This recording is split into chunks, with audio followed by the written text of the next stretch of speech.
baby. Let's go, let's go.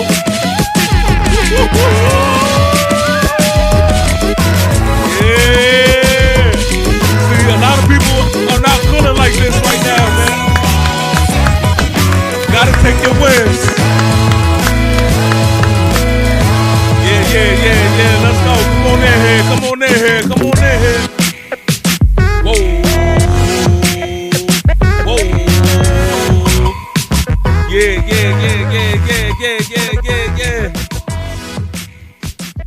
Let's go. Get on in here. Get on in here. Get on in here. It's your guy who is never lying, sometimes defiant, TP Way the Giant. Ladies and gentlemen, thank you for tuning in and rocking with me, man. Y'all know why we are here. What a time it is to be a New York Giant fan, man. This should be a very healthy and dope stream, man. It feels good to be on the winning side of things, but most importantly, it just feels good to know that we are on the up and up, man. We are on the up and up. This Giant team is different, baby. Let's go. Let's go. Let's get to this intro, man, and then we got to talk about what we need to talk about. Let's do it. I felt there was no better athlete on that field than me.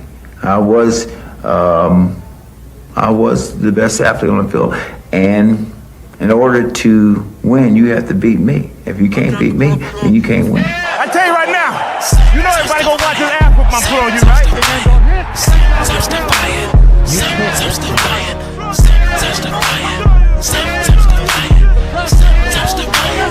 It's your guy who is never lying, sometimes defiant. It's a key way to shine. And you put both feet down on the ground, and then it came out of the pile. This ball's thrown, and Tyree, that may be the greatest catch I've ever seen. Lobs it, Burris alone, touchdown, New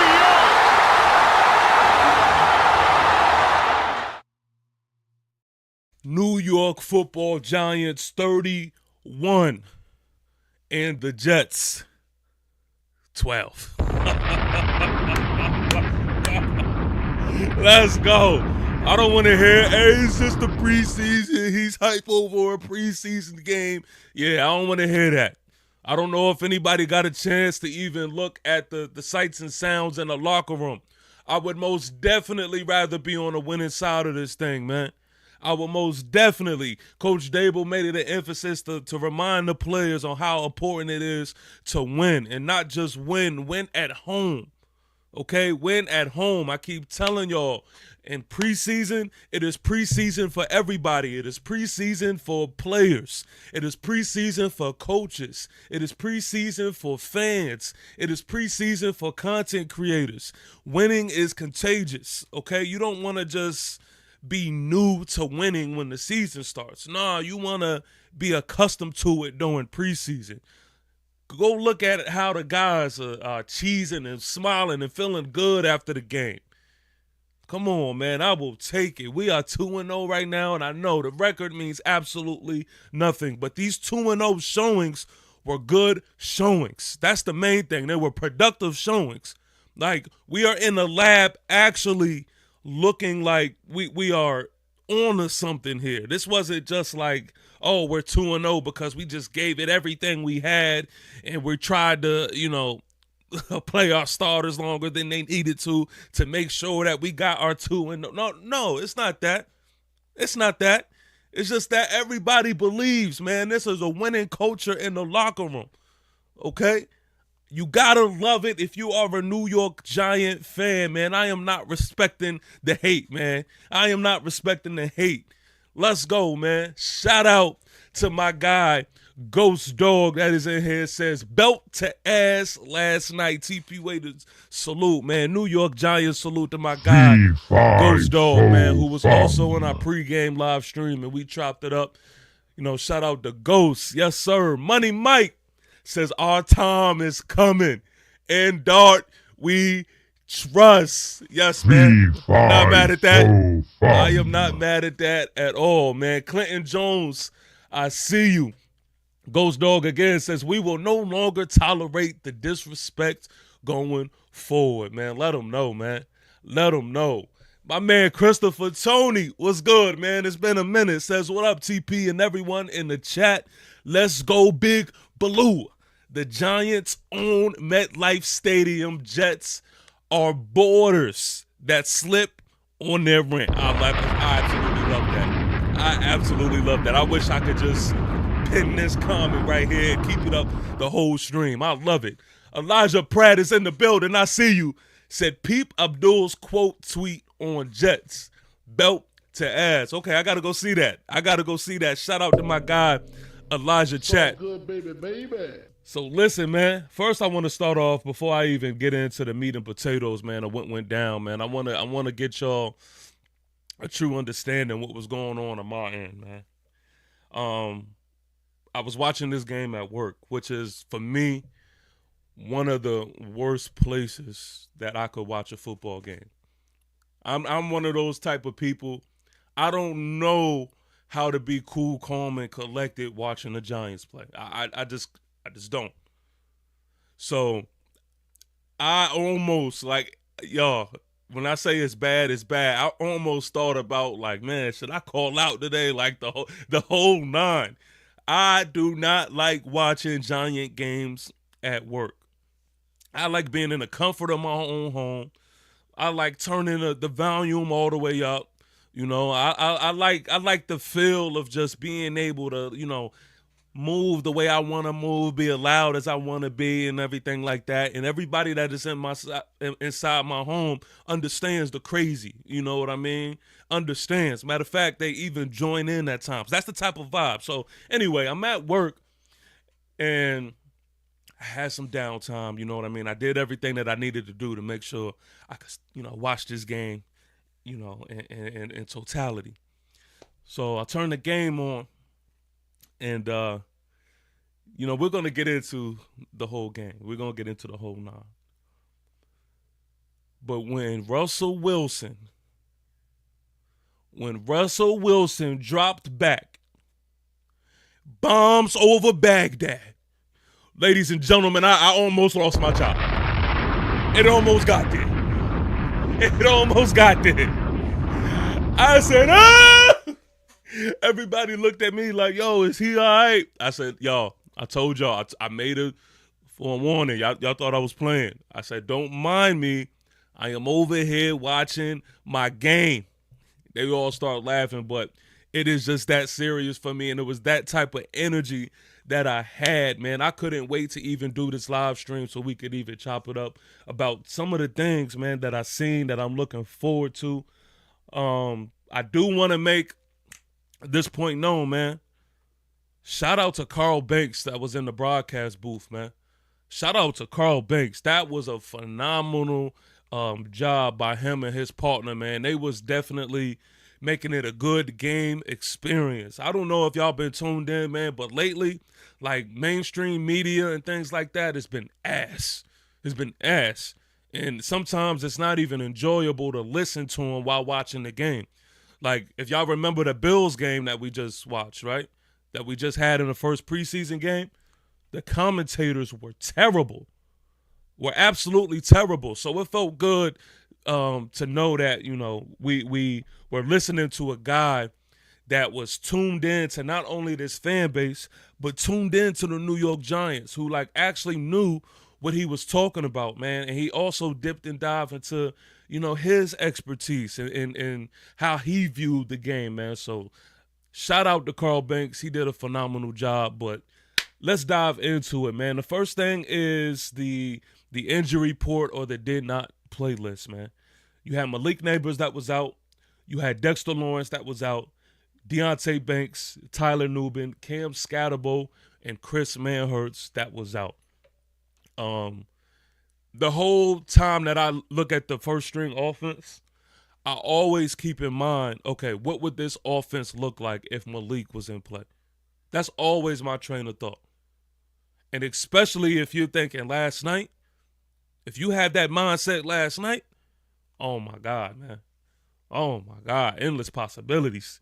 And then on the same thing on the defensive side, anytime that I'm looking at this defense, I say, what do we look like as a total package? What do we look like when Dexter Lawrence is in play?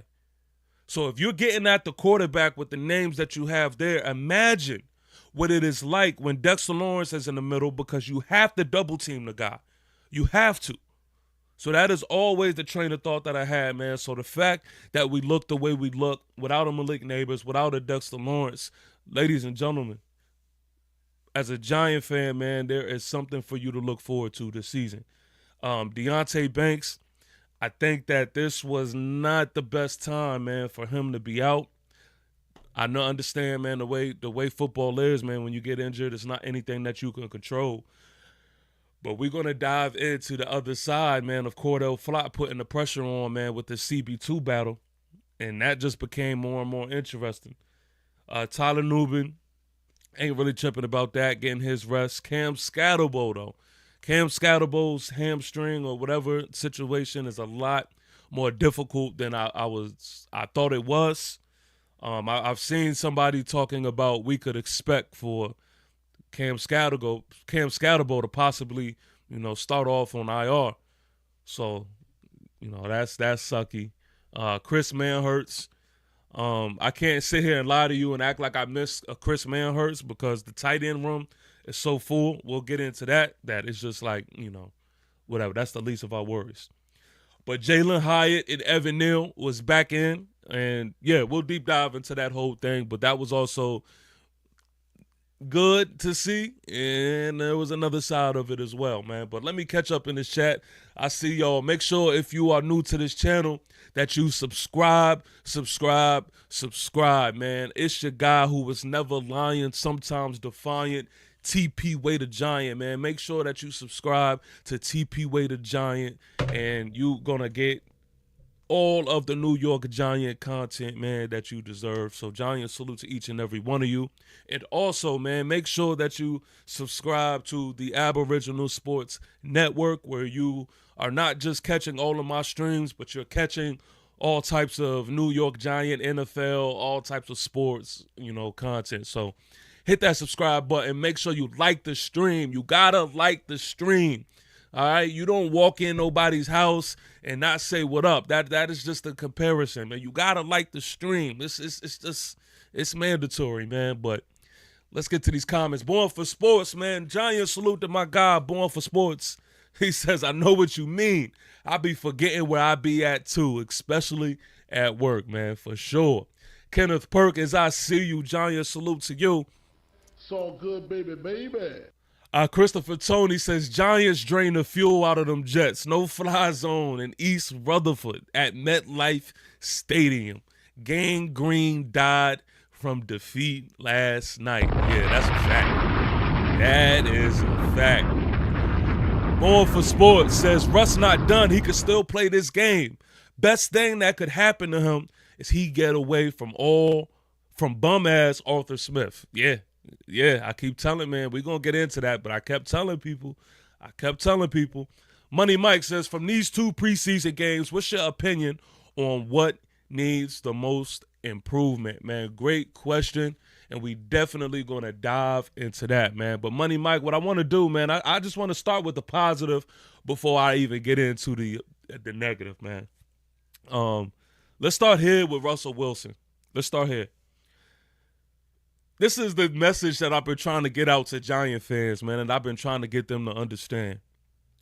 You don't have to downplay Russ to support Jackson Dart. We're in a really good situation, man, where all of our quarterbacks are looking healthy, are looking good, and look like they could add to this team if they are plugged in. Russell Wilson doesn't look like the washed-up quarterback that people try to lead us to believe. I've been the one telling y'all, go watch the film. Russell Wilson is not that washed-up guy. He could still add value to this team. He does things that Jackson Dart can't do, and there are things that Jackson Dart can do that Russell Wilson can't do. But one thing that I hate, man, and I realize it's a pet peeve of mine, man, and this is also going to trickle down to another conversation, but I hate when people are discredited. Like, I get it. You definitely got to, do your own analysis of the game, and you see things that is like, okay, this ain't it. Okay, this is it.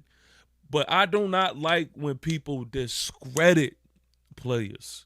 Russell Wilson, it's like he goes out there, he shows you signs of being a poised quarterback, a confident quarterback, a veteran quarterback, and Giant fans particularly, they still like find ways to hate on the man just so they could up Jackson Dart.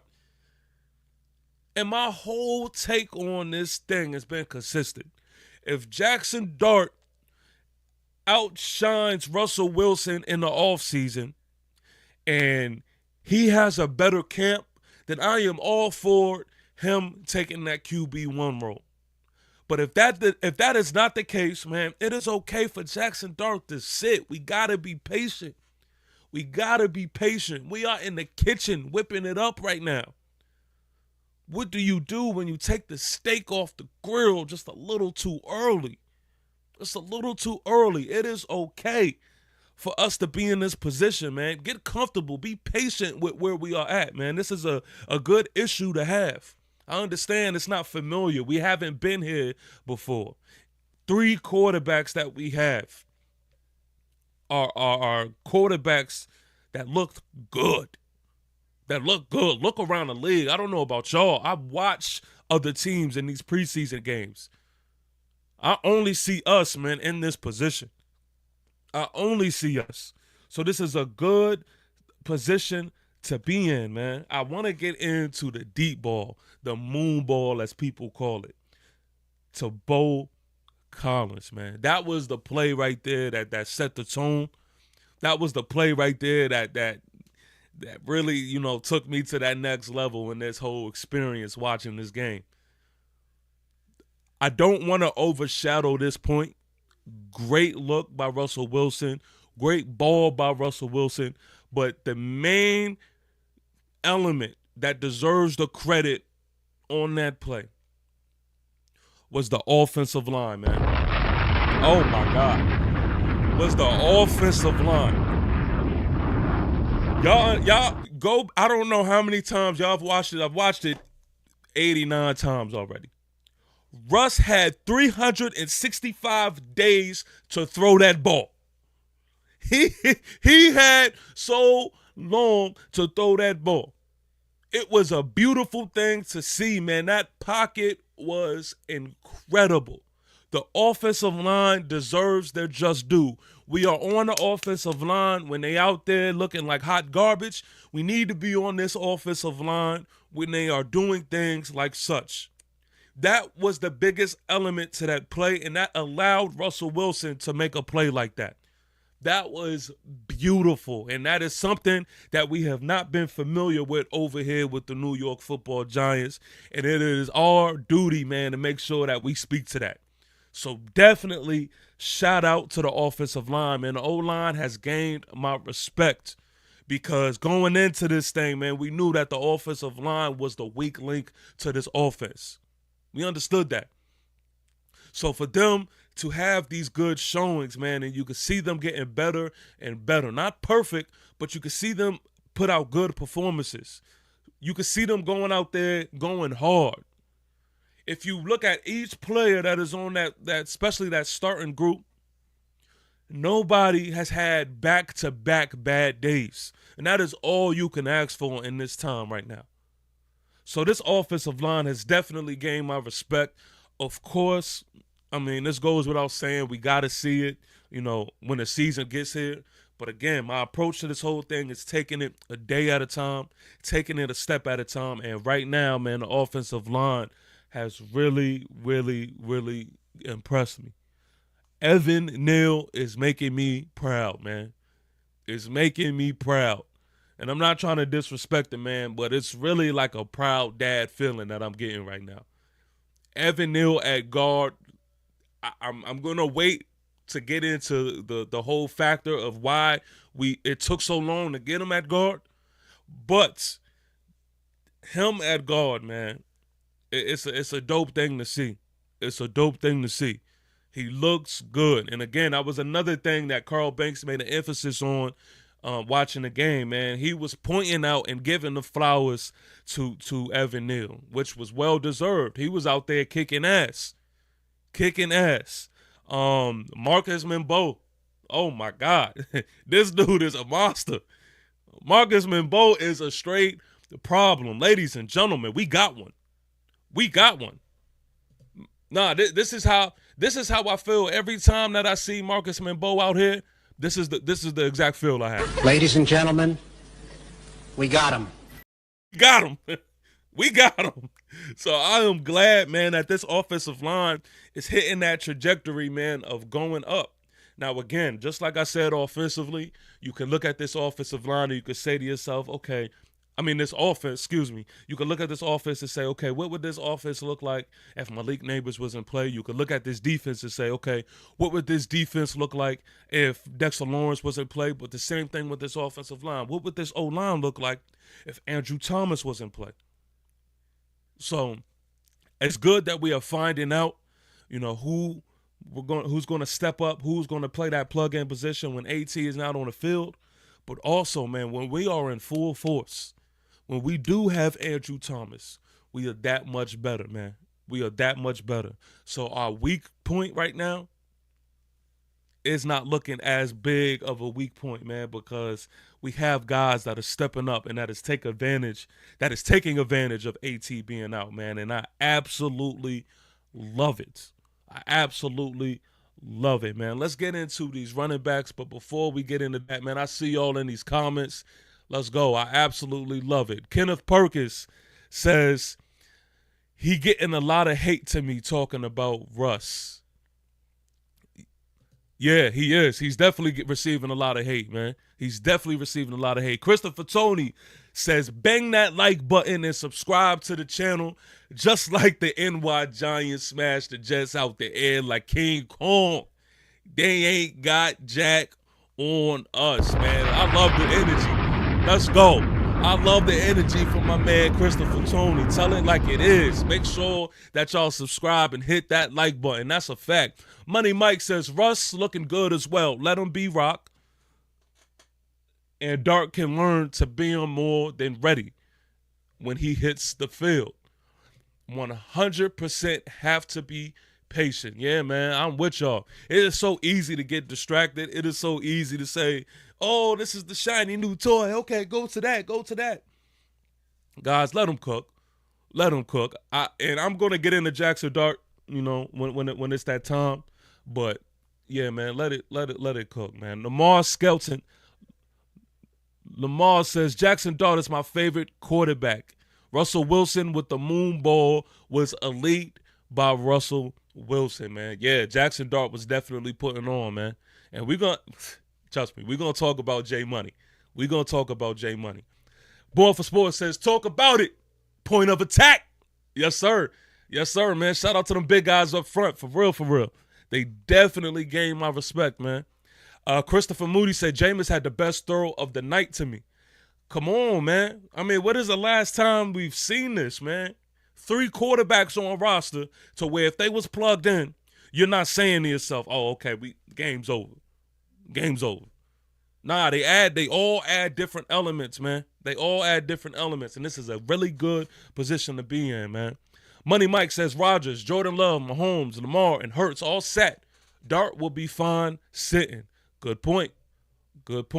El Jefe, shout out to my guy El Jefe, New York Giants, salute to El Jefe. It's all good, baby.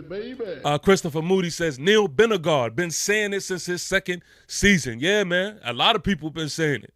A lot of people have been scratching and crawling for this move, man. Again, I'm going to wait until we really dive into that whole thing, but yeah, that's a fact. El Jefe says, Flot. Yeah, we're going to talk about Cordell. His stock definitely went up. Otto Watt says, speak on it. Here's some so-called Giant fans hoping Wilson and the offense fail and the Giants lose games just so Dark can replace Wilson. Shout out to them clowns. Yeah, that is absolutely crazy.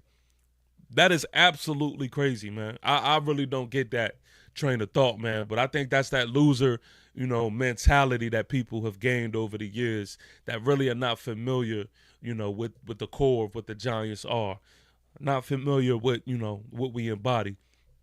Born for Sports says Mabo is a steal and future of this O-line. And if he keeps this up, the future will start early. Yeah, that's a fact. That's a fact. El Jefe showing love to the chat. Elijah Pratt says, we got 2025 Alex Smith in Mahomes. Hey, I love it. I love it. Kenneth Perkins says, what about the rookie receivers? Yeah, man, we're going to get into that. Y'all know we're going to dive into that. Ghost says, any fan that want Dart to start right away has me raising my eyebrows. Come on, man. Come on. I mean, I understand the excitement, man, but, you know, there's a lot of just impatient going on with this fan base, man, that I just don't fully understand. I don't think we thinking it through. But let's move down the line here, man. Running backs, Tyrone Tracy Jr., man, I've seen enough. He's looking good. He is carrying that momentum from his rookie year into this year. I love the way he run the rock, man. No first point of contact of him going down. This man runs hard, and he is, you know, he's shifty, man. He could really make a guy miss. We've seen in the Bills preseason game how much he could add to the passing game, man. Tyrone Tracy Jr., he's going to be a problem this year, man. He's going to be a problem, man. We all know you got to have a running game. You got to have a running game, so this was super important. But Tyrone Tracy Jr. wasn't really the guy that I needed to really see more of because we already know what he's going to bring to the table. Again, he looks real good. Turbo Miller, to me, and to a lot of Giant fans, I see y'all in the chat. Shout out to Christopher Moody. I see you. Turbo Miller is really putting an emphasis on making the case for him to be on roster this year, man. You can't put him in the back burner like we've done in the past. And we've been fans. Giant fans have been fans of Turbo Miller. And this is the time, man, where you got to add him to this roster. What I love about Turbo Miller is he sees a hole and he hits the hole. Pause. But he sees the hole and it's just like he makes a decision. He's real decisive with it, and he goes and runs full speed. And I absolutely love that, man. No dancing in the backfield. No trying to be cute and pretty. His vision is there. Once he sees that hole, he's attacking. He is attacking. So, respectfully, Eric Gray, that's a wrap. That is an absolute wrap. And for people who are even, making it a competition between him and Devin Singletary, that says a lot there. That says a lot already. Because that means everybody sees it. The screens that we've seen with Turbo Miller. He's able to provide in that aspect. So I love the fact that Turbo is the back that we all appreciate and love and appreciate his style, because we know that we get in the back, man, that is gonna just go. He's gonna go. And we all love that. Everybody is not gonna be in the backfield being able to dance and shake some shit up. Nah. Turbo was all, let's get there. So I absolutely love that, man. And Devin Singletary, again, I'm always the guy that's trying to defend Devin Singletary. But even him, with Cam Scatterbo being out, I think that is a good 1, 2, 3 backfield, because all three of those running backs run hard. And I'm telling you, as time goes on in the game, it is going to make it tiring some for the defense. Their style of play, man, the way these guys run the ball, it's not going to be easy for defenses to stop throughout the whole series of the game. So I absolutely love the mix of what we have. I cannot wait till Cam Scatterbo, a.k.a. Cam Skedaddle, is back in action, because that's going to add a whole nother element and make things tricky. Elijah Chapman at fullback, that's something that's low-key growing on me. Pause. I ain't going to hold y'all. Elijah Chapman at fullback, we seen that one play with him in the backfield, and he just was like a bull that seen red. He just went and went to go eat. And he moves. He can move too, man. So I don't know how serious that is, but I'm rocking with seeing Elijah Chapman at fullback here and there, especially if you could have, let's say hypothetically, a Cam Scatterbo behind him, or a Turbo Miller or a Tyrone Tracy behind them. That's come on, man. Those 4th and 1s, 4th and 2s, that those are ours. Those are ours. Receivers, let's get into that. Receivers, Bo Collins, of course. I mean, this dude, man, has really been putting on the showing since coming back from his injury, and I'm becoming a huge fan of Bo Collins, man, and what he's added, man, to this offense. A few plays that I wish he could have had back that wasn't necessarily his fault. It was more of timing and quarterbacks not putting the ball where it needed to be. But Bo Collins, man, is definitely making a case. It's going to be tricky to see what receiver that is going to, be that receiver that we not really accounting for. Montreal Washington, again, he's a problem as well. He's a problem as well. And I'm going to say this too. Montreal Washington and Wan'Dale Robinson games are a little similar. And out of all of these receivers that we are talking about, nobody last night frustrated me more than Wan'Dale Robinson. Everybody's production is going up. Everybody looks like their trajectory is headed to the right way. Wan'Dale Robinson was a reminder of what I didn't like about him, man. Wan'Dale Robinson dropping the ball that hit him right in the diamond was a reminder of what I've seen all last year. And everybody that tried to defend Wan'Dale, there was just absolutely no excuses, man. There was no excuses at all. And that shit is pissing me off. It really is. Because you're not the guy that should be out here going through the steps, you know what I mean? And you're to say, okay, all right, he'll get better at that. All right, whatever, this and that. We'll understand it's like preseason. He's the guy that should be an example. Wan'Dale Robinson doing this, dropping the ball in key moments. I mean, he was literally in a position to get a first down for this team. And again, at key moments of the game, man, we see Wan'Dale do this shit, and then he goes over to the sideline and pouts like a little ass baby. And this is the big boy league, man. Nobody is feeling sorry for that shit, man. And for those who know, man, I'm a receiver guy. I'm a receiver guy. And that shit right there, man, is some shit that irritates my soul, man. Catch the damn ball, point blank, period. There is no excuses, none of that. It hit him right in the diamond. At one point in the season, we were leading the lead in drops because of guys like Wan'Dale. You already are undersized. People are already, counting you out. They're already saying, oh, he can't make plays down the field because he's too small. And when your size, weight, height is against you, you got to supersede in other elements of the game. Catching the ball is one of them. And so there's certain things that I see, man, that is absolutely pisses me off because everybody else is working up. Everybody else is the production is good. But why are you having veteran guys, the guys that should know better, that is out here doing shit like this? Theo Johnson, he had a pre-snap penalty. That pissed me off. Why? What is up with these pre-snap penalties, man, that we gotta always experience? We had enough pre-snap penalties last year for the next 5 seasons.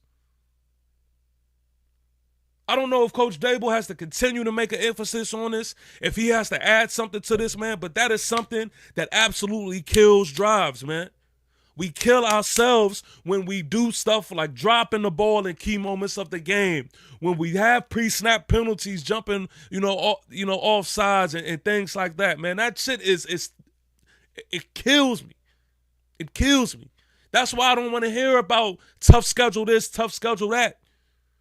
We control what we can control. What we can control is us making sure that we are productive on the offensive side of the ball and we're not shooting ourselves in the foot. That's what we can control. That's what we can. We know this is the National Football League, man. It's the big boy league. We know how this thing goes. The most disciplined team is the team that's giving you the best chance to win. The most disciplined team is going to be the team that can stack up wins. So that is something that, again, I didn't even mean to dive into these negatives, but that is something that I definitely seen, man, that is so irritating because they're so easy to fix. They're so easy to fix. They're small issues, but heavy. They're heavy in the same point in time. So Wan'Dale Robinson pissed me off, man, but it also, gained a better appreciation for guys like Montrell Washington, who was out there, balls out. Juice Wells was another one who was out there looking good, man, balling out. Unfortunately for Juice Wells, he was getting open. There was just some miscues from the quarterback position, not putting the ball where it needed to be. But when you see that, man, when you see UDFAs and you see younger guys making steps, going forward, going up, and you see Wan'Dale Robinson doing the same old shit, it is annoying. It is annoying. And stuff like that, you got to be careful for. Like, people talk about, we kind of spoke about this, about Deonte Banks, where people talk about, he has to turn his head around, right? There are certain things, man, that are like habits in players. And after a certain, matter of time, if you don't check that habit early and quick, guess what? When we get into these games, it's going to continue to be a habit. It's going to continue to be a habit. And that's my fear of what I'm seeing from Wan'Dale. If this is not checked, if a situation is not handled, we're going to go into the season and be complaining about the same shit of him dropping balls because he has created a habit of doing this shit. So Wan'Dale, man, I'm calling on your number. Because I'm one of those guys that says Wan'Dale Robinson is a lot better than what people believe him to be. But I'm not going to defend shit like this. I'm absolutely not. I ain't. It's hitting you right in the diamond. Offensive line is doing their part. Quarterback is doing their part. You have nobody to blame. Catch the damn ball. Anyway, Lil Jordan Humphrey. Listen, another receiver, man. Again, I said all of these receivers their trajectory is up. Lil Jordan Humphrey doesn't necessarily wow me. But one thing that we have seen, but when he gets in that end zone, like when he gets in that red zone, man, he could get in that end zone. He can most definitely get in that end zone, man. So that is definitely something, man, that I absolutely love. And again, another player that has been on this team is Hyatt. Again, I'm at a point now where I'm losing my patience with guys that have been on this team. Like, I'm not babying none of that shit. Jalen Hyatt looking the way that he's looking, it's just underwhelming, to be honest with you. It's underwhelming. Going into this thing, y'all know how I felt about Jalen Hyatt. I feel like this is a huge year for him, and I feel like either we going to make it happen or we not. But why is Jalen Hyatt the receiver that is showing us the least? The least. You wasn't here for joint practices. You wasn't here for the first preseason game. Now you're here in this preseason game. We get one catch out of you. Good route, good curl route, but then that's it. That's not good enough. There are receivers that is out there that is putting in pain. And I'm not even going to hold y'all. And it's not all Jalen Hyatt. It's not all Jalen Hyatt. There's something that I see that says that they're not putting Jalen Hyatt in the best position to succeed either. But whatever that shit is, man, I'm tired of the whole, like, Jalen Hyatt trial thing, man. Like, this is put up or shut up year. I've said this. This offseason, there's no reason for me to believe that Jalen Hyatt has been this quiet source. And then during the season. I just expect for him to magically to be this guy that is going to come out here and dominate and beat us down the field. I just don't see that. In what world do I expect that to happen? So, I mean, this is going to be really interesting to see these final receivers on who's going to make the roster. Because I'm going to ask y'all, what receivers do y'all feel more confident in? Think about these UDFAs and these young guys who's been putting on. What guys are you more confident in? Are you confident in Hyatt because of his name? Or are there other guys like Juice Wells, Washington, and etc. that is putting in pain, that is looking like they could become reliable targets? Bo Collins. You tell me. You tell me. Now, as far as the tight ends go, man, this is the complete opposite. I don't know what we're going to do. I don't know what we're going to do with this tight end group, man. We heavy. We heavy, man. I ain't going to hold y'all. This tight end group resembles this quarterback group. It's like these guys add, different things, and they add some of the same things, and they all, are having good off seasons, man. Theo Johnson, we know what he is, man. He's probably the most complete tight end as far as what he adds all around. Or you could say that about Daniel Bellinger as well. Then you got Greg Dulcich. He had him a touchdown. But he's already somebody I've been looking at because you watch him out there, man, he looks bigger than what he is. He looks like a guy that is a straight terror to tackle. You could tell people are getting tired of tackling him because he runs with ambition. All of these guys, I made a mention of this, all of these tight ends that we have, Thomas Fedoni included, there are 6'5" bodies. And you're starting to see why. There's 6'5" bodies. Because when we are in a position where there is no sighting of anybody getting open and we need to get the ball out, that's what these tight ends have become. We've seen it.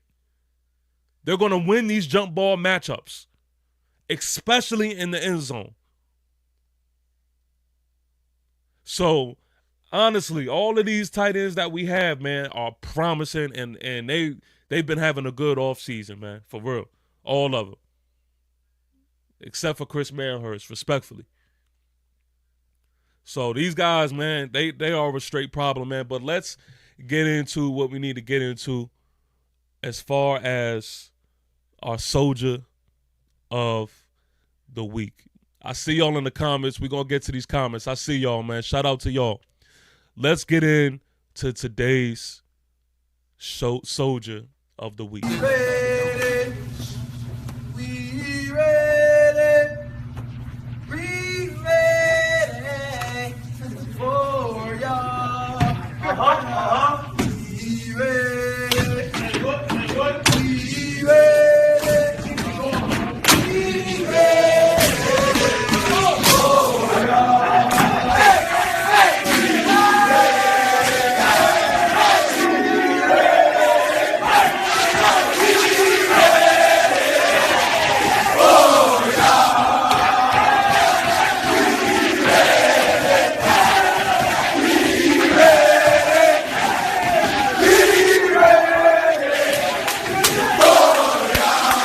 Again, for the second time in the row, to this week's Soldier of the Week goes to J Money, a.k.a. Jackson Dart.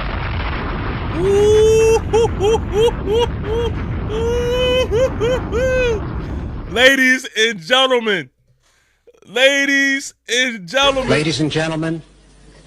we got him. Got us one, man.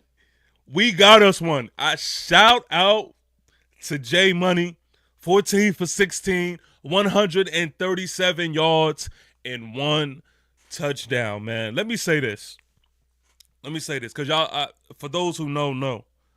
One of the things, man, that I believe in is keeping the same energy. If you've been tuned in to me, you know this is something that I say often. Keeping the same energy. Let's take it back for a second. Let's take it back. I was a Shador guy going into the draft. I was heavy on Shador Sanders. And I did think that Shador Sanders was the clear-cut option. Now, I will say, I went from being pissed, and a lot of y'all seen it, absolutely pissed that we picked Jackson Dart over Shador Sanders. I went from being pissed to optimistic. Because I did say to myself, I said, you know what? If I'm being honest, if I had to pick a quarterback, and this is at the time, if I had to pick a quarterback over Shador Sanders, it would be Jackson Dart. And excluding Cam Ward because we know he was going first in the draft. But I said to myself, it would be Jackson Dart. And shout out to the guys. There was guys who was heavy on Jackson Dart in the beginning. And salute to y'all. I wasn't one of those guys. So I went to being optimistic. And then optimistic turned into me being encouraged. Right now, we are in that encourage phase. Right now, I say that we made the right choice in getting Jackson Dart. Right now, this is one of the cases where I show full-fledged ownership, and I say I am happy that I am in this position that I'm in right now.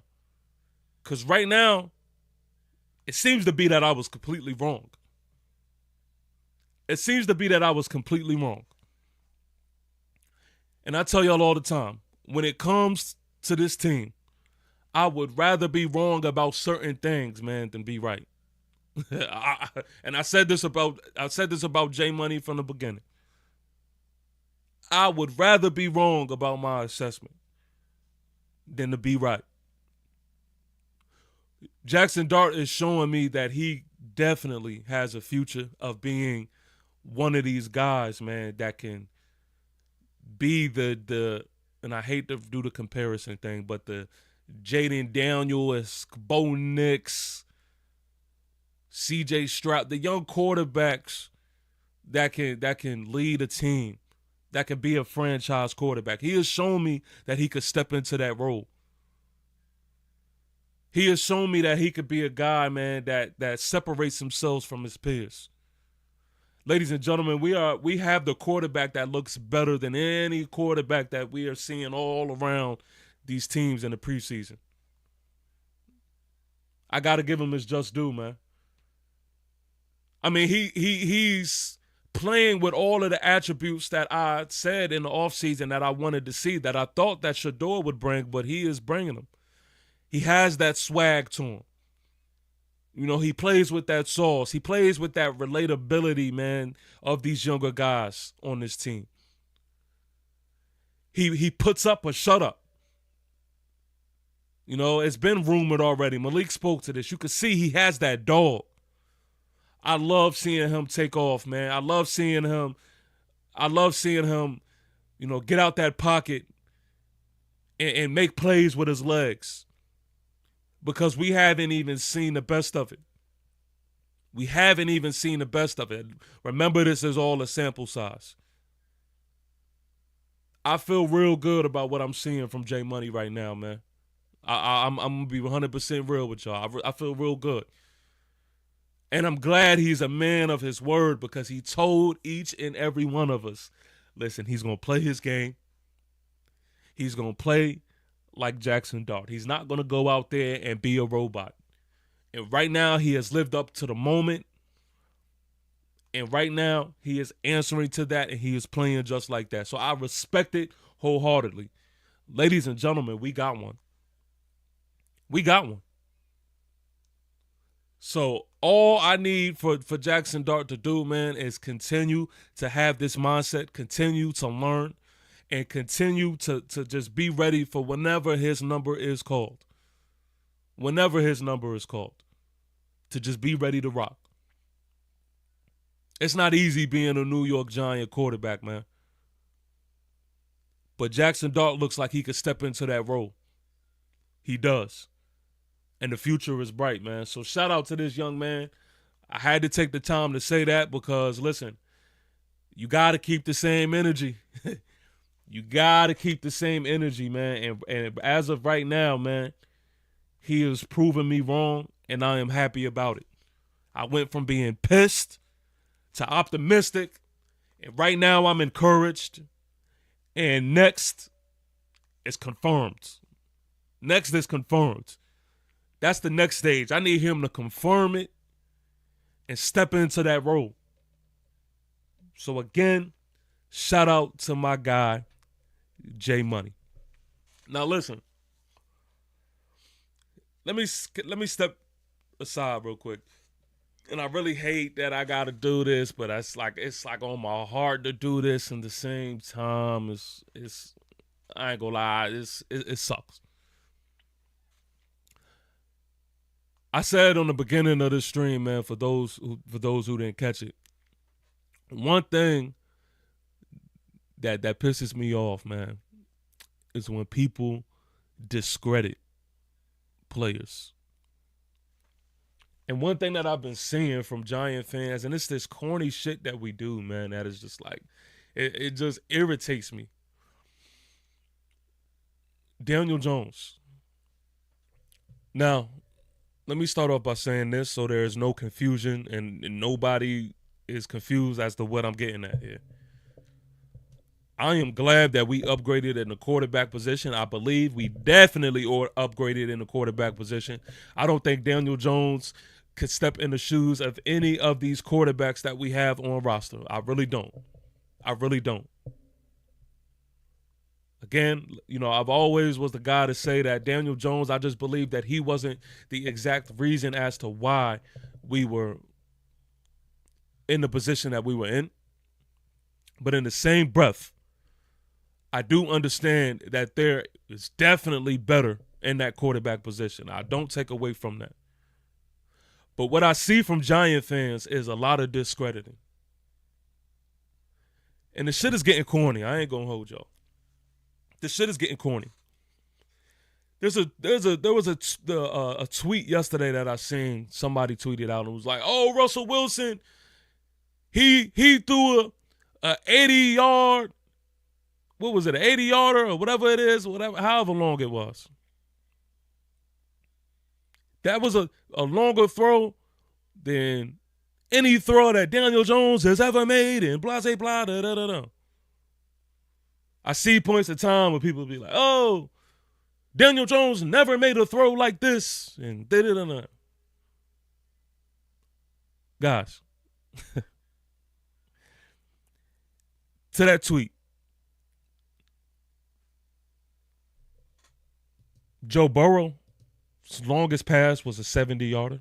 It didn't crack that 80-yard mark. But y'all don't look at it like that because y'all are so busy meat riding on Daniel Jones that you don't even see it the other way. Now, granted, this is not me like caping for what Daniel Jones. This is not that. This is not that at all. I'm not even mad at the people who say, like, who point out the deficiencies and say, like, "Oh, all right, we're clearly." I'm not mad at that. What trips me out is when you discredit the man. When you act like Daniel Jones wasn't a quarterback who it had moments. Because if you've been paying attention to me, I ain't been talking about Daniel Jones. I could care less. I moved on from that. I feel like there's so much other things to speak about. But I see this becoming a reoccurring thing with every little thing that happens. People bring up Daniel Jones, and I'm just like, bruh, this is corny. Stop. And then y'all bring him up. It's like y'all look for every single reason, like, boom. Y'all never talk about the offensive line play offensive line play upgrading as well. You never speak to that. So I just feel like when it is warranted, go ahead. Shoot. Talk. Say what you see. But I hate the discrediting part of it. I hate when people just like say things that are just completely untrue and paint this narrative. Like that's the part that irritates me. So I see a lot of Giant fans doing that, man, and that's becoming corny again. I ain't gonna be the one to keep bringing up no Daniel Jones. I ain't gonna be the one to keep doing this, but I see that's the theme of things, and that's the go-to that everybody loves to do. And so that's my take of it. But anyway, moving on. Let me see. Where am I at? We did receive D-line. I see y'all. Matter of fact, let me get to these comments. I see y'all before I even hop into this D-line. Terrence Thomas says, nah, TP, don't do it. I'm discrediting that bum any chance I get. He ruined my love for football the past 6 years. But Terrence, look, this is what I'm saying. I'm not even mad at you for feeling the way you feel about Daniel Jones. I'm not even mad at that. I'm just saying when y'all shoot his way, let it be some truth to it. You know what I mean? Talk about his inability to not improvise. Talk about him making bonehead plays. Like, talk about the things that he actually, didn't do. But don't sit here and lie on the man and act like, he was worse than what he was. That's just the part. And maybe it's because the football head in me is just like, yo, don't discredit him for the things that he actually did. Just be honest about the assessment. Be accurate. That's all I'm saying. I'm not even mad at anybody who feels this way. I'm not. Ghost Dog says, LMAO, Daniel who? Been over all that type of talk. Yo, be honest with you, Giant fans, man, are not. Giant fans are not. It's like I keep hearing about this. This shit it's annoying. It is annoying. I'm not going to hold you. It's like we can't even really fully embellish and celebrate what we got because we holding on to that. I'm like, y'all, let the shit go. Let the shit go. And I let it slide for weeks. But that is becoming a theme of things. And I'm like, man, god damn, when y'all just gonna get this guy's name out your mouth? And it's becoming corny because you gotta understand, when y'all put things on X/Twitter, it's not just in front of Giant fans. Like, you're putting this out in front of other fan bases to see as well. You know what I mean? It's just a corny look. William Horton says, Daniel Jones is not on this team no more. We got Russell Wilson. Let it go. That's a fact, bro. That's a fact. I'm with you, bro. I am with you. Kenneth Perkins says, yeah, some of us moved on when he was released last year. I feel you. And I know it's a little hypocritical, like me talking about it, but me talking about people letting it go, but I'm talking about it in the same time. But it's like, understand, I'm only speaking about this is because people just keep doing it, bro. They keep doing it. Like over and over and over again, and it is so lame to me. I just wish we would stop this shit. Like, when it is all concluded, I get it. You want to bring the whole full conclusion up. But, like, right now, I do see no relevancy of talking about Daniel Jones. I really don't. Christopher Moody says, I don't even think about Jones. Bro, there is nothing. I don't understand how you could watch Russell Wilson do what he did, watch Jackson Dart do what he did, and the first thing that people decide to tweet about, or the first thing people decide to say is, oh, Daniel Jones, blah, blah, blah, blah. This is my film. What? Bro, what are you talking about, man? Bro, I'm out. That's how I feel. Shout out to Coach Ed in the chat. He says, peace and blessings. Everyone sub up, and hit that like button. Power to the family. Yeah, that's a fact, man. Y'all make sure that you like this stream. If you're new to this channel, man, subscribe. Alex Solomon says, you speaking facts, bro. Yeah, man. I mean, that's it, man. That's it. Just be real. Just be real. That's all I'm saying. Just be real with the whole thing. Dog says, but I feel like it's a victory lap thing. Dudes was really fighting over him. Yeah, but you can't be mad for at the time period, like the time period for people who felt the way they felt in a certain period of time. But I think as right now, forget the past. I think as right now, we all can agree. We all should be able to agree that, one, Daniel Jones is not on this team, and no matter what he does right now, it is not going to be conducive to what adds to this 2025 season. Two, we have upgraded in that quarterback position, and that is the main priority. We have upgraded in that quarterback position. Like, that's what we all can agree on, right? So, like, that's kind of just what – that's just kind of where my head is at. Seti079 says, Abdul tweeted about that chip block. I think that chip block motivated him even more. Yeah, I seen that. We're going to talk about it. Kenneth Perkins says, nah, you good. And speaking facts, TP. Yeah, man, that's it. Coach Ed says, TP, some people, not everyone, want to talk because it's their therapy session. I'm just saying. I can see that. And again, let me be clear in what I'm saying. This ain't me highlighting anything about no Daniel Jones, anything like that. I think I understand people, even making a comparison. I'm not mad at people making a comparison. I'm not mad at people, speaking about the upgrade, right? We did upgrade. It feels good to upgrade in that position. All I am saying, because I don't want people to be twisted and tangled in my words, all I am saying is keep it real and keep it accurate. What Daniel Jones was bad at, speak to that. Speak to that. If you're going to speak about that, I'm not mad at that. But what I'm saying is don't be lying. Don't be adding lies on top of Daniel Jones' name just to make a case about something or just to sound good, just for clicks and things like that. That right there is super corny to me. It's super corny. And I just see Giant fans doing that, and that's so whack. So that's it. Anyway, enough of that. Last Man Standing says, who else is super ready for this upcoming season? We gonna shock the NFL world, man. That is a fact. He says, Thom 13 says, that dude zipped that joy, LOL. We have been in a very toxic relationship. Now we are being treated well, and we aren't used to it. Yeah, that's a fact. That is a fact. William Horton says, do you think the Giants will beat Commanders week 1 and why? I'll answer that at the end of the stream. I'll answer that. We'll get into that, bro.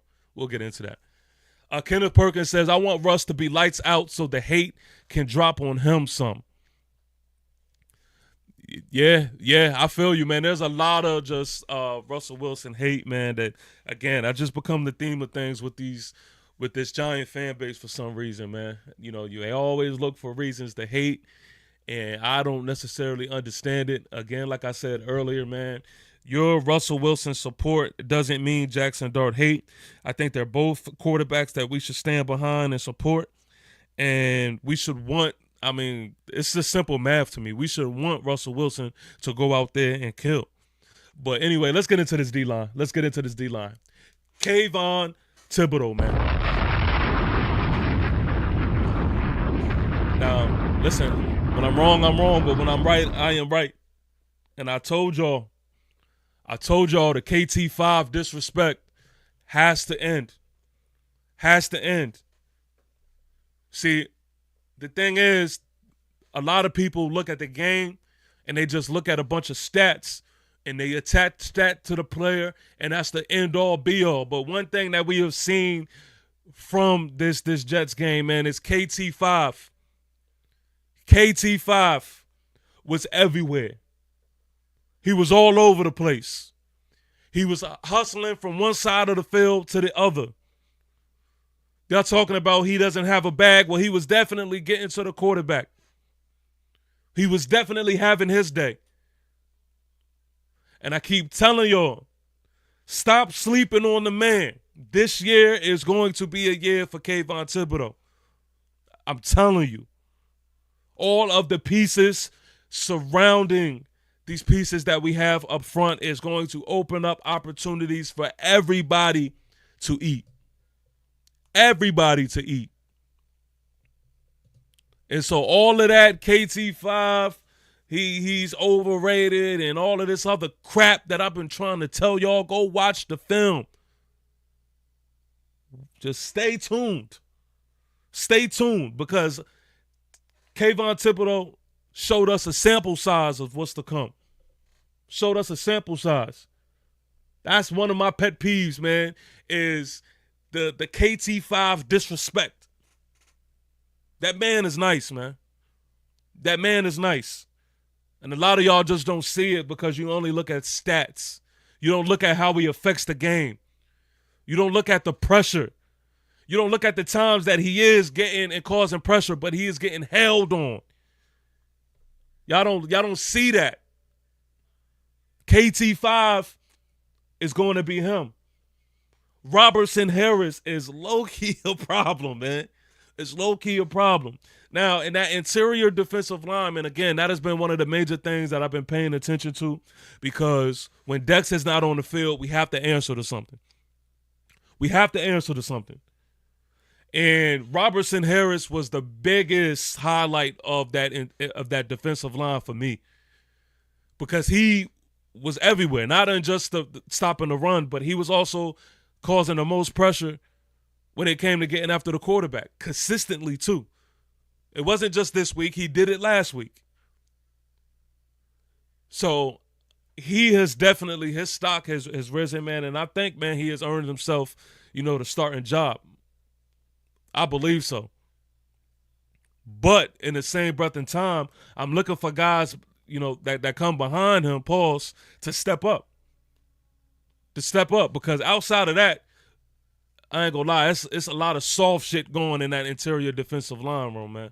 A lot of soft shit. Darius Alexander is looking like he's coming into his own. That's just going to take a little bit of time. But, we talk about stopping this run. Stopping the run ain't a problem when we're talking about this first-string defense. I think we're going to be okay then. But what's going to happen when Dexter Lawrence needs a break or when he is off the field? That's my biggest worry. That's my biggest worry. We got defensive linemen that is big as shit, but they soft. They soft. No push-up at front. No push at all. When Robertson Harris ain't in the game and when Dex ain't in the game, that interior defensive line looks terrible. Terrible. And I wanted to see a little bit more of Chauncey Golston with the ones, to see how he operates with them. Because I don't really like him on the outside, per se. But all in all, I feel like that is a big, question mark in itself. Right now we are in that position to where it's just like, okay, all right, let's get Dex out there. Let's get Dex out there ASAP. Because it was looking a little shaky at times. But on another note, I'm loving the way these linebackers, man. These linebackers are feeding off each other. Oh, I'm absolutely loving it. I'm absolutely loving it. The way Bobby Okereke and Micah McFadden are fleeing to the ball, man, is a thing of beauty. They're playing with a different type of intensity this year, man. And you could tell that they are feeding off each other. 1 minute is Micah McFadden, the other minute is Bobby Okereke. And you just see like missiles going across the screen. And it's them two. It's them two. If y'all pay attention, they like that. They yin and yang. You know what I mean? They yin and yang. And I love the momentum that they have, and I love how they feeding off each other, man. That is super dope. That is super dope. So that is an underrated element to this defense, man, that people, y'all look, don't discredit. Don't discredit Michael McFadden and Bobby Okereke. They really right now, man, they really showing me something, man. They really been showing me something. So I'm looking forward to seeing what they do as well. They're going to help us, man, with stopping the run. They do a good job, man, at filling in these holes and really putting pressure, man, on these swing patterns that they try to, do against us and running up the middle and getting off these blocks. They do a good job at that, man. So Bobby Okereke and Michael McFadden is definitely something to look forward to, and Deontay Johnson as well. He's another one. I seen him as well. He's another one that could be added, on that list. Cordell Flott. Let's get into that. Cordell Flott. Cordell Flott punches back, man, for that CB2 battle, man. He punched back. It ain't over. It's still a fight. And some would say that he's in the league now. Some would say now he's in the league. And I absolutely love it. I absolutely love it. Make this CB2 battle as difficult as it can possibly be. What Cordell Flott does, Deontay Banks doesn't just do as well. The way Cordell Flott plays the ball, he's like that. He's like that, and I ain't going to hold y'all. I like that little combo of Paulson Adebo and Cordell Flott. I like it. It didn't look bad at all. You know what I mean? Paulson Adebo. He being the guy that I known him to be. Him locking up Garrett Wilson, being physical. Got away with a little, PI a little bit, but still. I love the fact that he was in the right position. He read Garrett Wilson well. He was on him. And it looked like easy work, to be honest with you. It looked like easy work. So this past game was definitely a good sign for our cornerback room. And I love the fact that it is this close in this CB2 battle. Make it as close as possible for as long as you can, to the very end. Make the decision be a difficult one. Make them ballot it out. That is a good problem to have. So I absolutely love it, man. I absolutely love it. My guy, Thom13 says, but I feel you, TP. Some of the fans still bring up Barkley, but here's to this year. It's exciting time period. The O-line, though, looking good in pass protection, and we have depth. Yeah, man, if you can't see the difference from this year and previous years, I don't know what to tell you. I don't know what to tell you, man. But that's another reason why I can't really live in the past right now, because this team has earned right now the conversation, man, of the upgrade button, of looking better.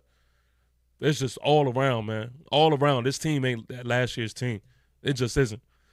Christopher Tony says, Joan and Indy, for those who still D-riding, saddle your asses up and fan there.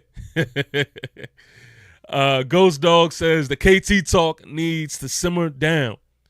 He is here to stay, so enough.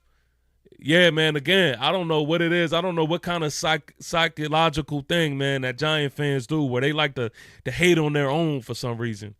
I don't know, man. It's a little disgusting, man, if you ask me. But KT5, just mark my words, man. Mark my words. KT5 is going to show us something, man, for sure. Wavy Guy says, Giant fans never value our own players. Yeah, what I was just saying. But see, that's why it's important, man. Like, that's the type of community that I wanted to create over here, man, on this channel. I wanted us to have that soldier mentality, and I wanted us to block out that bullshit, man. I wanted us to be a core of Giant fans, man, that is going to tell it like it is. You know what I mean? We're not going to sugarcoat shit, but in the same breath and time, we going to celebrate when it's time to celebrate. You know what I mean? We going to ride for our guys. And y'all see when I do these joint streams, y'all see like there's a certain level of conversation and energy that I provide, man. I don't believe in that tuck and tail shit when we talking to other fan bases. That's just that's just the soldier energy that I just believe to have. I'm not going to be talking to a Washington Commander representative and saying, "Oh yeah, you're right, man. KT5, man, he's really underwhelming. He's got a man. Are you kidding me? Are you kidding me? I'm going to be like, nah, this is what you're not seeing from Kayvon Thibodeau. Go watch Blase Blah game where he's getting held on all day and night. He is causing the pressures. He is making the quarterback feel uncomfortable back there. Like, I'm talking that type of talk. Anyway, I digress. But I see that all the time. Another thing, man, giant content creators, they be joining in these streams with other people, and they be tucking their tail, and they be scared to rep for guys, man, that you could definitely talk about. I absolutely hate that. Ghost Dog says he way better at stopping the run than most people give him credit for, too. Yes, man. Yes. I've been telling people, man. Actually watch him. Watch the film. I mean, he was all over the place, man. So, yeah. Kenneth Perkins says, did anyone pay attention to forward, D lineman, or linebacker? Yes, man, I did. I actually did. This was way better than I feel like his last preseason game. His last preseason game, I wasn't a fan of. But, yes, he did have a good showing here, man. He did. Daniel Smith says, TP Wade speaking facts and truth, man. Yeah, New York Giants, salute to my guy, Daniel Smith. I see you. Baby. Christopher Moody says they keep drafting weak players. I think he's referring to the defensive line comments. Ghost Dog seconds that, says Ford was making noise. Corey Johnson, Giants, salute to my guy, Corey Johnson. I see you. 545. Christopher Moody says Jordan Riley has the size to be dominant for real. Yeah, well, the only thing about it, man, is like, I gotta look past the size. Pause. You big and soft. That's not going to work. Big and soft. Anthony Ortiz says Evan Neal and Marcus Mambeau need to have a big role in our offense. James Hudson isn't it at swing tackle. Yeah, man, I'm rooting for Marcus Mambeau, man, to move up in the depth chart for sure, man. But I will say James Hudson did have a better performance than his first one. But yeah, I'm with you, bro. I'm with you. Let's see. Christopher Moody says Banks in the slot. Banks at safety. I can't see Banks in the slot. I can't see Banks in the slot at all. Banks in the slot, I can see Banks getting torched. Absolutely torched. But I don't know. T-Tom. Okay. All right, because I ain't gonna lie. Your name was throwing me off. T-Tom says, some calling for KT to be traded are silly. Chris Canty on ESPN said he's the top trading option this year. Why would we want to trade him? A young pass rusher you want to trade? Nah, that's a fact. Again, I don't know if it's because Giant fans, we just not used to having good things. Like, I don't know what that exactly entails, but I don't know why y'all look at KT5 the way y'all do, man. I really don't understand it. I really don't, man. Like, trading away KT5 would be an absolutely crazy thing to do, especially at this point in time, man. So I think y'all really discrediting the man. And a lot of people, I do see people, slowly hopping back on the bandwagon, but I don't know why y'all fell off, to be honest with you. Jersey Jet says, not going to lie, the Giants D-line is certified, but 51 needs to shut up and ball out. Jets. All right, well, let's talk about this, man. I don't understand why Abdul Carter getting put on his ass was like such this big thing. It happens. And for anybody who's played, football at any level, y'all know, like, it's a part of it. It happens. But that ain't going to define Abdul Carter after all offseason. He's been just whipping ass. I'm not going to let that define him over all of this ass whipping he's been doing this offseason. Like, all right, y'all got him. Welcome to the NFL moment. Okay, cool. Everyone's going to have one. But really, that him getting put on his ass was more like to me, it was a little funny. Like, to me, it was like, oh, okay, yeah, he got him. And it was something else to, like, remind Abdul to be mindful of these chip blocks and things. Like, it was a learning lesson, and it was one of those things that I just didn't see in the same light, I guess, as others seen. Because I seen people, oh, Abdul Carter got put on his ass. It was like, it's football. That's how I see it. But as far as my guy Jersey Jet saying 51 needs to shut up and ball out, he's gonna ball out. He's gonna ball out. Best believe that. He's definitely gonna do that. Christopher Tony says the run defense needs to step it up. The second stringers. Did you, Alexander? I guess he's saying, did you see Alexander last night? Wow, he's going to be nasty. And Chapman, too. Yeah, man, Chapman's my young guy, man, that I'm rooting for sure. He's my young guy that I'm rooting for. And Darius Alexander is putting it together, man. What's your take on Roches and Davidson? I ain't going to hold you. Roches, I was watching him last night, and he was underwhelming, bro. I'm not going to hold you. He was underwhelming. He was another one. He was beside Robinson Harris, and he was getting his ass just cleaned up out of there. Cleaned up out of there. Now, Davidson is even worse than Roches, I would say. At times. I don't know. At times. I ain't going to go that way. At times. But both of these guys, man, a little underwhelming for me, man, and these are the guys, man, that you expect, man, to really step up, man, especially in this point in time when you need that interior defensive lineman room, that whole room to step up, man. You need all of them. You need all of them to make that leap. And right now, it's just not like it's not seeming like the case, man. And that's kind of what's disheartening about that. Wavy Guy says, them holding calls will come. The league is funny when it comes to those calls. Got to be a top guy. Yeah, man. Yeah, you right. You right. Jersey Jet says, Jermaine Johnson off an Achilles would be more productive than Kayvon. I like Jermaine Johnson. I don't think, I don't know, bro. I don't know if I can give that to you. But I'm not mad. See, I'm not going to shoot at you, and I'm not mad at you because Jermaine Johnson is like that. I just think that this year, I do not have Jermaine. I'm not going to give it to Jermaine Johnson because this year is going to be different. This year is going to be a different year for Kayvon. Just mark my words. And another thing when it comes to Kayvon, a lot of people don't give him credit, man, for the things that he has done since he's been in the league. You know, what's that one stat that he's had? The most, sacks or something like that in the system that he was in with Shane Bowen?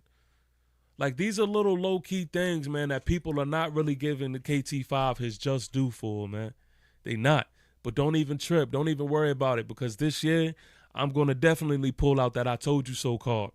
Because I absolutely hate when people talk about KT5, you know, he's a liability and stopping the run and all that other crap. Like, I again, to the continued theme of things, I just don't like when y'all discredit players in lanes that they don't deserve to be discredited, man.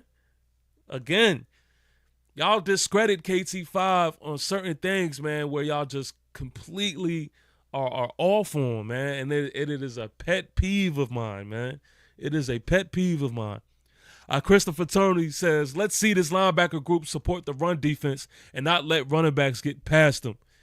Yeah, man. Yeah. But I do think, man, again, everybody is going to be given an opportunity, man, to step their game up, man, because everything around them is upgraded. So with the linebackers having the guys that they have up front, they are put in a position to have a better showing, man, that we've seen in the past. And I believe that it's going to be the case, man. Go watch how these dudes is flying to the ball, man. It's a beautiful thing. Christopher Moody says, we never should have let Aziz walk either. Nah, get him up out of here. Nah, we could let him walk. I don't miss Aziz not one bit, respectfully. I don't miss Aziz not one bit. We good with what we got. Christopher Tony says, Cordell Flott was doing his thing lately. Bank needs to step it up big time if he wants that CB2 spot. Damn gummit. Hey, for real, man, I think Deontay Banks is another one, too. Yo, I don't know how many times I got to keep saying this, but I'm realizing that maybe this is just the theme of things when it comes to Giant fans. But again, Deonte Banks is another one. They discredit Deonte Banks in lanes that he doesn't deserve to be discredited from. I really do believe that, man. Like, a lot of times people just follow the wave. Like in that Bills preseason game, everybody talking about, oh, Deonte Banks had a bad game. And it was like, yo, we watching the same game? He didn't look bad, man. He didn't look bad. But for some reason, again, I don't know what it is, man. I don't know. I'm not even trying to figure it out. But it's like Giant fans find reasons to hate on Giant players, and they find reasons to discredit them for some reason. I don't get it. A good portion, Jersey Jets says, a good portion of the Jets fan base wanted Dart, but we needed a right tackle. Okay, that's news to me. That's news to me. Kenneth Perkins says, y'all remember Kayvon rookie season? He wrecked the Commanders single-handedly. Yo, they forget about things like that, bro. They forget about things like that. They do. They do. Shout out to my guy, Jersey Jet, man. Showing love. He says, liked and subscribe, man. New York Giants, salute to you, man. Again, if you are new to this channel, especially if you are a New York Giant fan, man, make sure that you subscribe. Man, take your time to like this stream now. Like this stream now. That is one of the best ways that you can support this channel. It is absolutely free. It don't even take a lot of time. Just go down, press the like button, and, help the algorithm, integrate with all the other New York Giant fans that is out there. And he questions, it says, is this a regular podcast? Yes, sir, man. We do a pre-game live stream. We do a post-game live stream for all of the games. And I'm going to be pushing out, New York Giant content in between things, catch the videos. I do a vlog every now and then, at least one time a year. So, yeah, man. Thanks for tuning in, bro. Thanks for rocking with us. Where we at? Okay. I didn't forget my man who asked about the Commanders, man. All in all, I do want to say it feels good to be in this position. It feels good to be having the offseason that we are having. It feels good for the energy to be the way it is. It seems like we are catching the momentum quick. And week one, I honestly believe this in my whole heart of hearts. The Commanders are in trouble. I got to give respect when it's due. I think the Commanders are not a team that you could sleep on at all. I'm not saying this to be overly confident. The Commanders have an upgraded secondary. I think their defense is their strong suit. I think that they have linebacker play, man, that is damn near elite, man. Damn near elite. I'm not scared of their interior or exterior defensive linemen at all. None of them scare me. On the offensive side of the ball is where I believe that is super underwhelming.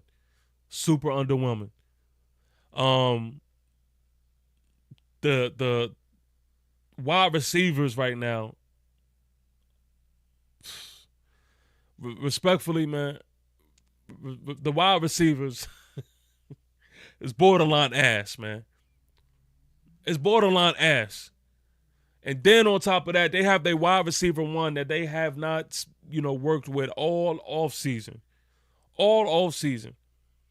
So I don't know what is going to happen with that situation, but all I know is if we're just talking about if Terry McLaurin was to sign today,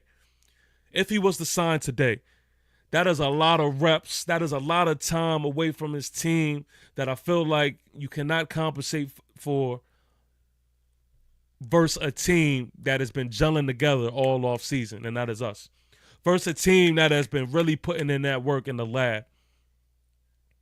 Their preseason showings has been absolute ass. So forget about what you did last year. And, this is something that I'm saying a lot, is hit the upgrade button. I think that we are a more talented team than the Commanders. I think that we are hungrier than the Commanders. And all in all, man, we least fear the Commanders out of any team in the NFC East. So for those that, are focused and have their mind set on week 1, we are going to get into that. Of course, I'm going to be doing, my joint collab thing, man, and having, Commander representatives that we're going to chop it up with closer to that time. But to answer, you guys' question that is focused on week 1 right now. As of right now, I'm not even going to lie to y'all, and I'm trying my best not to make it seem like I'm thinking that it's going to be easy work. But in every way, shape, or form, I see us winning this game, man. I do. They don't know about this defensive line yet. They don't know They don't know and still don't have an answer for Malik Neighbors. They don't. They can talk all of that, Sandstrom shit all they want to, but he can't tie Malik Neighbors' shoestrings. I think also, man, you can't sleep on our running game. You cannot sleep on our running game. They do have Bobby Wagner and Louisville there holding things down, but it's not like I'm a fear of what they have defensively. Not at all, bro. Not at all. They can definitely be had. Also, we have a secondary, man, that can fly to the ball. They don't know what it's like to have Tyler Nubin and Javon Holland on flight patrol. They don't know. And I'm not the one to believe that Jaden Daniels is going to take like a full-fledged sophomore year slump. But I'm one of those guys that believe that if you're having that expectation like it's going to be like what it was his rookie year, I'm sorry. And Commander fans are not going to say this because they're not supposed to, for one. They're not supposed to even think like that. They don't want to think like that. Y'all got to understand, they are on a high right now. They're on a high. They've never had this. So they're gonna protect their gem in Jaden Daniels. But I can guarantee you this: he is not going to look like what he looked like last year. He's not, and he's gonna have to go through the growing pains starting week 1, man. He don't know what it's like. It's sad, man. Honestly, it's a hard ask for him to go against a defense like ours week 1. Week 1? Yeah, man. Yeah. You think that they're going to have all that rust knocked off in week 1? They're going to be well-oiled machine put together week 1? Come on. Let's think about it. Him and Terry is not even one of those guys that has ever been a receiver to like kill us, to dominate versus us. So hypothetically, if the situation works out where Terry McLaurin does play week 1, are we really scared of a Terry McLaurin?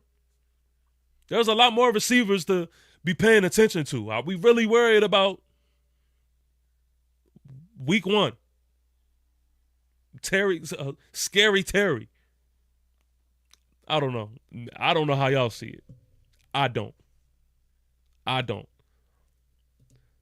I'm going to pull up, man, because I keep mentioning Abdul Carter on Twitter, man, and I don't know what y'all talking about. Let me see. Let's pull it up. I missed this. Everybody keep talking about Abdul Carter on Twitter. Let me see.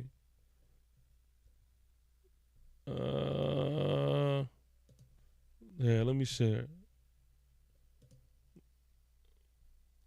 Let me see here. I'm gonna pull up my Twitter real quick. I want to keep talking about. Might be the only highlight of the Jets all season, and we put belt to ass. Weak ass Chip ate that motherfucking chip like barbecue. I love it. And see, that's what I be speaking about too, though. See, that's what I be speaking about. Like, it's part of the game. Like, everybody who looked at the chip block like, oh, wow. Like, I didn't really see it in that light.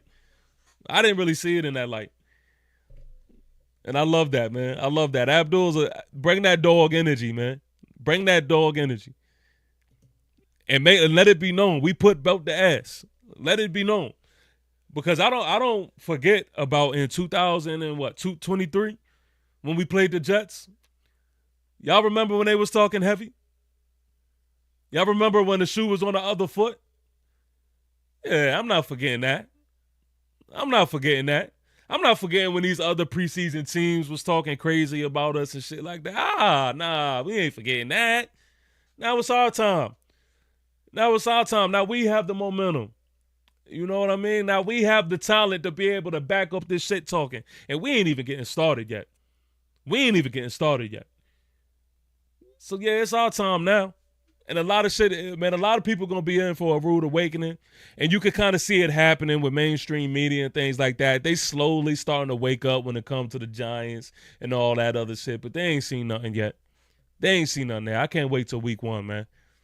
But anyway, man, that is an hour and about 37. Look, man, giant salute to each and every one of you, man. Thank you all for tuning in. Again, please make sure that y'all like this stream. And if you subscribe to this channel, if you haven't already, man, it has been real. It feels good to be a Giant fan. Let's go. Shout out to each and every one of you. 2-0 in the preseason, I'll take it. You know, they try to knock it. They try to say, we still gonna be ass, we still gonna be at the bottom of the division. But what they not telling you is they slowly starting to wake up. What they not telling you is that they see us.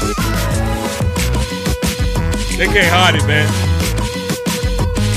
Week 1 can't get here fast enough. We have the Patriots next on the menu. It's time to complete this whole thing, man. Let's get there. Let's get to week 1. Let's go. I'm all in. I'm ready to rock. Don't forget to like. Don't forget to comment. Don't forget to subscribe. I will holla at y'all. And until I holla at y'all, V5, Faux Funk. Peace.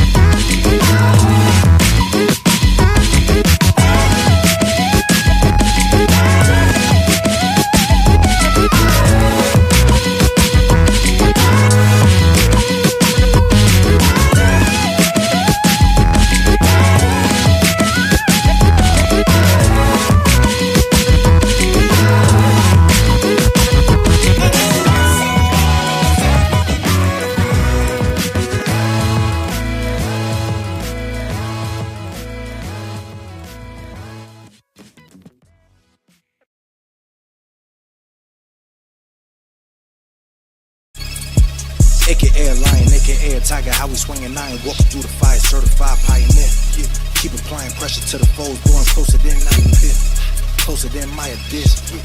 Keep away the giant hit.